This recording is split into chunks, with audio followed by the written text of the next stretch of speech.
All right, let's take some questions from the student. There's one right there in the back. Just say your name. Earlier you mentioned, and this is related to just the comment right now, getting AI that actually does what you want. You just mentioned adversarial AI, and I'm wondering if you could elaborate on that more. So this seems to be, besides, obviously compute will increase and we can get more performant models, but is getting them to do what we want issue seems largely unanswered in my view.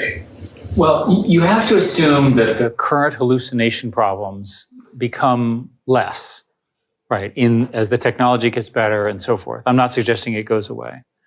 And then you also have to assume that there are tests for efficacy. So there has to be a way of knowing that the thing succeeded. So in the example that I gave of the TikTok competitor, and by the way, I was not arguing that you should illegally steal everybody's music.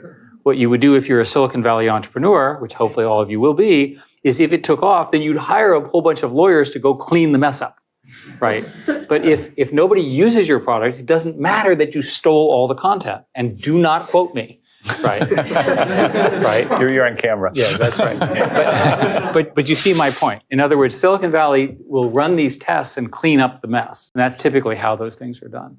So my own view is that you'll see more and more performative systems with even better tests and eventually adversarial tests, and that'll keep it within a box. The technical term is called chain of thought reasoning, and people believe that in the next few years, you'll be able to generate 1,000 steps of chain of thought reasoning, right? Do this, do this. It's like building recipes, right? That the recipes, you can run the recipe and you can actually test that it produced the correct outcome. And that's how the system will work. Yes, sir? I was going to ask you, my name is Brandon, thank you so much for coming here. In general, you seem super positive about the potential for AI. Yes, to everything. The amounts of money being thrown around are mind-boggling. And I essentially invest in everything because I can't figure out who's going to win. And the amounts of money that are following me are so large. I think some of it is because the early money's been made and the big money people who don't know what they're doing have to have an AI component.